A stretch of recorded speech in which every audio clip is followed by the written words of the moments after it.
অনেক দিন পর ভাবলাম আজকে একটু ফুচকা চটপটি খেয়ে আসা যাক। বাসায় তো অনেক খাবারই খাই, মাঝে মাঝে অন্য কিছু খেয়ে মুখের টেস্টটা পরিবর্তন করারও প্রয়োজন পড়ে। শুধু আমার না, সবার ক্ষেত্রেই তাই। আর সেটা যদি হয় মুখরোচক খাবার, তাহলে তো কোনো কথাই থাকে না, তাই না? ভাবতে ভাবতেই বেরিয়ে পড়লাম সিংড়ার উদ্দেশ্যে। তো মা মেয়ের ভীষণই খুশি লাগছিল। আমরা আজকে ভ্যানে চড়ে যাচ্ছি, কেননা ভ্যানের উপরে চড়ে যাচ্ছিলাম আর নির্মল বাতাস উপভোগ করছিলাম। আর আমাদের শেরকুল টু সিংড়ার রাস্তাটুকু এতটাই সুন্দর যে কেউ এই রাস্তার প্রেমে পড়ে যাবেন। এত সুন্দর রাস্তা হলে এমন হওয়াটাই স্বাভাবিক, তাই না? দেখতে দেখতে আমরা সিংড়া ব্রিজে পৌঁছে গেলাম।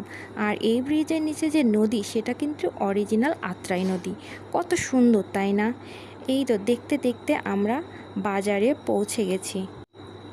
আর ওই যে দেখতে পাচ্ছেন, এটা আমাদের সিংড়ার ফুটওভার ব্রিজ। আমাদের শহর ছোট হলেও কিন্তু বেশ উন্নত। এরই মধ্যে আমরা পৌঁছে গেলাম সিংড়া কোর্ট মাঠে। আর দেখেন কি একটা অবস্থা, চারিপাশে শুধু ফাস্ট ফুডের স্টল। আপনি কোন স্টল ছেড়ে কোনটায় যাবেন, আপনি নিজেই কনফিউজ হয়ে যাবেন। তো আমি আর আমার মেয়ে একটা স্টল সিলেক্ট করে বসে পড়েছি। এক পাশে ঝালমুড়ি মামা, অন্য পাশে চটপটি মামা। এর মধ্যে আমাদের চটপটি এসে গেছে। আর দেখতে কি যে ডিলিশিয়াস, জিভে জল আসার মতো, তাই না? আর আমার মেয়ে তো ভীষণই খুশি। তাই আমি আর দেরি না করে চটপটিতে টক মিক্স করে মেয়েকে খাইয়ে দিচ্ছি, সাথে নিজেও খাচ্ছি। আর এই চটপটির টেস্টটা কিন্তু দারুণ ছিল। চটপটি খাবার শেষ করতে না করতেই আমাদের ফুচকা আর সিঙ্গারা এসে হাজির। ফুচকা ও চটপটি আমার মেয়ের ভীষণই পছন্দের।